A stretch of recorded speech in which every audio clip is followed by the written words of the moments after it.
RCB bowlers நீங்களா இது சத்தியமாக நம்பவே முடியல. நேற்று நடந்த மேட்ச் இருக்கு ஒன்றும் மைண்டுக்குள்ளேயே அப்படியே இருக்குது இன்னும் மேட்ச் அது. அண்டு ஆர்சிபி ஃபேனா, ஆர்சிபி ராக்ஸ், ஆர்சிபி ஷாக்ஸ்ன்னு சொல்லலாம்.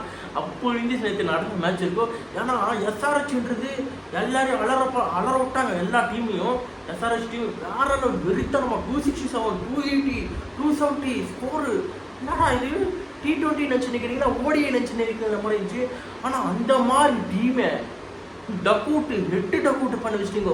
அந்த விக்கெட்டு விழும்போது ஒரு விக்கெட்டுக்கும் ஒரு நரம்புல ஒரு ரத்த ஓட்டம் ஓடும் பார்த்தீங்கன்னா வேற லெவலாக இருந்துச்சு நேற்று ஃபீல். இந்த மாதிரி மேட்ச் வந்து தான் நாங்கள் ஆர்சிபி ஃபேனாகவே இருக்கோம். இந்த மாதிரி நீங்கள் 5 ட்ராஃபி இல்லை 10 ட்ராஃபி வச்சாலும் இந்த மாதிரி மேட்ச்சில் வர ஃபீல் வேறு எந்த மாதிரி. பத்திதர் ப்ரோ என்ன ப்ரோ 4 பால் 4 6. அவங்க யார் தெரியுமா, பவுலர்ஸ் யார் தெரியுமா உங்களுக்கு? ஃபஸ்ட்டு வரண்ட்டு பெஸ்ட்டு பவுலர்யா, கொஞ்சம் அவங்க மரியாதை தாங்கயா. அவங்க ஓவரில் நீங்கள் தெரிக்கன்னு ஓடுறீங்களே. ஆனால் வேற லெவலே நீ பத்திதர் ப்ரோ வேற லெவல். உன்னோட லெவல் என்னன்னு நீ காத்திட்டேன். எங்கள் ஆர்சிபி ஃபேன்ஸுக்கு இந்த டிராஃபிக்லாம் அசல் தேவையே இல்லையா. இந்த மாதிரி மேட்சிங் இருந்தாலே போதும் எங்களுக்கு. வேற லெவலாக தெரிக்க விட்ட மேட்ச் இருக்கட்டு.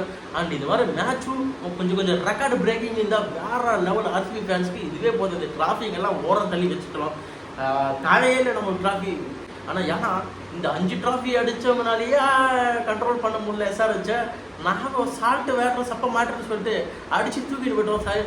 ஒரு சைலன்ஸ் அப்படின்னா வேர்ல்டு. அவங்க மாவல் நல்லா டப்ப பேட்ஸ்மேன் கூட கிடையாது, பெஸ்ட் பவுலர்ஸ் கூட கிடையாது. அவங்க பெஸ்ட்டு பவுலர்ஸ் கூட 206 ஸ்கோர் அடித்தாங்க. And best batsman, world's best batsman அழப்புறம் தெரிக்க ஓட விட்டாங்க வேற லெவலாக. ஒரு மேட்ச்னாவோ ஆர்சிபி பேட்ஸ்மேனுக்கோ அந்த வேர்ல்ட்ஸ் பெஸ்ட்டு பவுலர்ஸ் அந்த எஸ்ஆர்ஹெச்சில் இருக்கவோ அவங்கள வச்சுட்டு விளையாட்டை காட்டினாங்க வேற லெவலாக. 263 ரன் வேர்ல்டு பெஸ்ட்டு பவுலர்ஸ் கிட்டேருந்து அடிக்கிறது அவ்வளோ ஈஸியான விஷயம் இல்லை. நீங்கள் நினைக்கலாம் நாங்களும் நடிப்போம்டா, அதெல்லாம் சால்ட் வாட்டர் சப்ப மேட்டர் நினைக்கலாம். சால்ட் வாட்டர் பிடிச்சி வர அப்புறம் தான் தெரியும் அதில் இருக்க கஷ்டப்பட்டுனான்ட்டு அது விடுங்க. அண்டு இன்னொரு மேட்ச் எடுத்து பாருடா, ஆர்சிபி அவங்க வரைஞ்சி பெஸ்ட் பேட்ஸ்மேனை திருப்பி பேட்ஸ்மேனை அலப்புறோம். டாப் பெஸ்ட் பேட்ஸ்மேனை டாப் டக்கரை தெருக்கி ஓட விட்டானுங்க நம்ம ஆர்சிபி போட்டது. ஹெட்டு டக் அவுட்டு, கிட்ட டக் அவுட்டு. அண்டு அந்த அபிஷேக் வேற அவுட் பண்ணிட்டீங்க. ஹெட்மேர் கிளாஸில் அவுட் பண்ணி விட்டீங்க.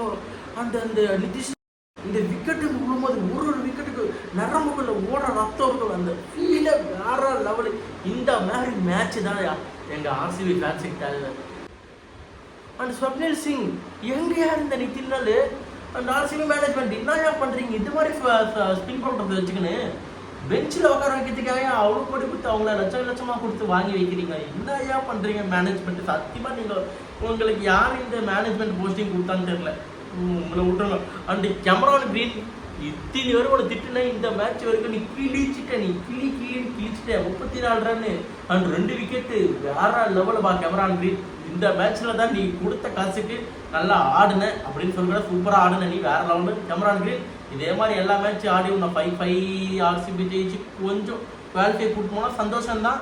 இந்த வில் ஜாக்ஸ் அண்டு இந்த கே ஷர்மாவை இந்த வில் ஜாக்ஸ் அவங்க யாருங்க? பேட்டிங் வேணுமா பேட்டிங் இருக்குன்றாங்க, பவுலிங் வேணுமா பவுலிங் இருக்குது, ஃபீல்டிங் வேணுமா அதுவும் இருக்குன்றாங்க. வேற லெவலு அந்த வில் ஜாக்ஸ். ஷர்மா மாத்திரம் போன மேட்ச்சு வேற லெவலாக 3 6 அடித்தார் அந்த ஷர்மா. அந்த வில் ஜாக்ஸ் 2 விக்கெட்டு, அது மெயின் விக்கெட்டு வில் ஜாக்ஸ் கிட்டேருந்து வேற லெவல் ப்ரோ. வில் ஜாக்ஸ் அந்த ஷர்மா வேற லெவல்.